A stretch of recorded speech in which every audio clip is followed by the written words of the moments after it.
honest that those things vanished right away. And so that meant that all this frozen capital, roughly speaking, which were all the junk that people had lying around that someone else might want, instantly became money. And the only reason that worked was because people trusted one another. And so trust is an unbelievably powerful economic force, maybe the most powerful economic force. Anyways, if you have a relationship with someone, it's predicated on trust. And part of the reason for that is that trust is what enables us to look at each other without running away screaming.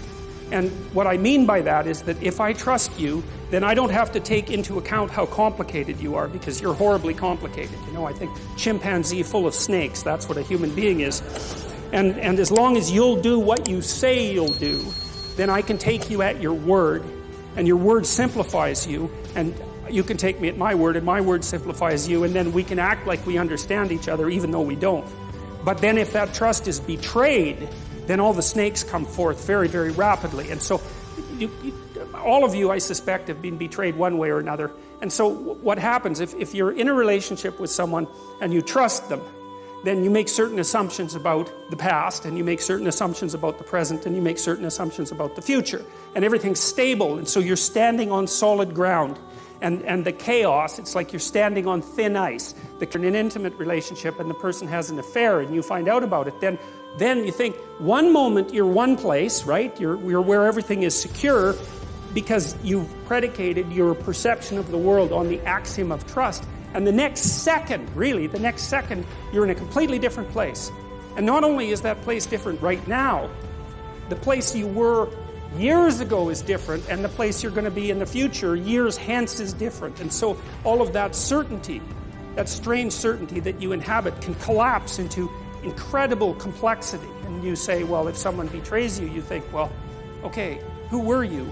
Hid together, those weren't the things that I thought were happening. Something else was happening, and you were someone else. And that means I'm someone else because I thought I knew what was going on, and clearly I don't. I'm some sort of blind sucker, or the victim of a psychopath, or someone who's so naive that they can barely live. And I don't understand anything about human beings, and I don't understand anything about myself, and I have no idea where I am now. I thought I was at home, but I'm not. I'm in a house, and it's full of strangers, and I don't know what I'm going to do tomorrow, or next week, or next year. It's like all of that certainty, that habitable certainty, collapses right back into the potential from which it emerged.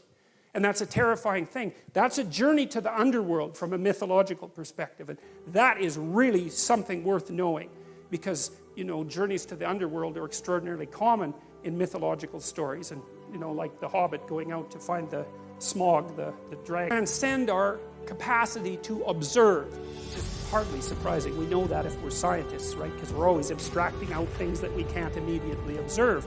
But there are metaphysical or moral realities or phenomenological realities that have the same nature, that you can't see them in your life by observing them with your senses, but you can imagine them with your imagination. And sometimes the things that you imagine with your imagination are more real than the things that you see. Numbers are like that, for example. And there's endless examples of that. And I would say, well, this is also a good way of thinking about fiction, because a good work of fiction is more real than the stories from which it was derived. Otherwise it has no staying power, right? It's distilled reality, even though in some sense it never happened. It's like, well, it depends on what you mean by happened. You know, it's a pattern that repeats in many, many places with variation. You extract out the central pattern. Rotten is because it says things about the nature of the human condition that are always true. I can give you another brief example. You know, like, people have a lot of guilt. You know, there's a line of social psychology that claims that most people feel that they're better than other people. And, like, I just don't buy that. That isn't what I've seen in my life. And maybe I'm a bit biased because I'm a clinical psychologist and I see more people who are overtly suffering, maybe, than people do in general. Although I'm not so sure about that, you know, because you don't have to scratch very far beneath the surface of most people's lives before you find something truly tragic. And I don't mean the sort of tragedy that you whine about. I mean, you know, your mother has Alzheimer's, or your best friend committed suicide, or you have a close relative with cancer, or you have a sick child, or, you know, there's something wrong with you, because almost everyone has at least one really terrible thing wrong with them. And if you don't, hey, you will. So, you know. So, you know, So that tragic sense really fit into being in some sense, and that's also what's expressed in the notion of the fall. The existentialists said, well, people feel like they have a debt that they have to pay off to existence for the crime of their being, something like that. And maybe it's because we're acutely aware that we have to offer something of value to the people around us so that they can tolerate us, while we're going about our business. But it seems deeper than that. It's that human beings seem to exist in a post-cataclysmic world, and that's exactly also what's represented in Genesis. And it's very interesting because, there's, in the Adam and Eve story, there's two catastrophes, essentially. There's the catastrophe that occurs when Adam and Eve wake up, which we'll talk about in detail, and become self-conscious and know that they're naked. And their eyes are open, right? So that's the terminology that's used. And to have your eyes open means to have an increment in consciousness, essentially, because eyes are associated with what it means, although there are elements about that are relevant.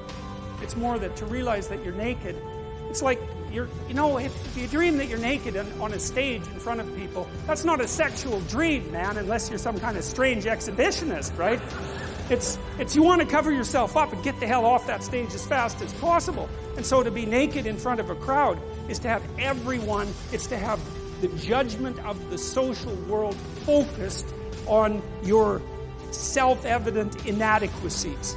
And that makes people self-conscious, and that's a real human state. It's associated with neuroticism in the Big Five trait model. But people don't like that at all. They don't like having their fragility and vulnerability exposed to the group. It's one of the two major fears of people, because one is social humiliation, and the other is something like mortality and death. And like your typical agoraphobic, for example, gets to have both those fears at the same time, because it's usually a she, is mysterious, and what the hell you're all doing here is mysterious, listening to this lecture.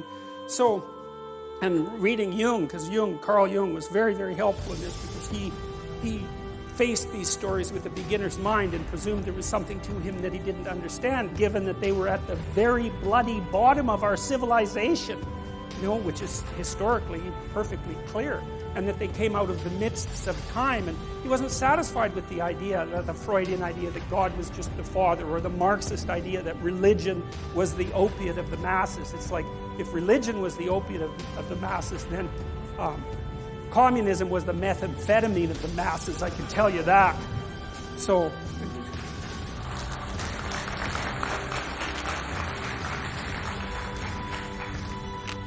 you've been betrayed by someone, and so you fall into that underworld of doubt about everything. And it's a serious place to be in that underworld, because not only do you not know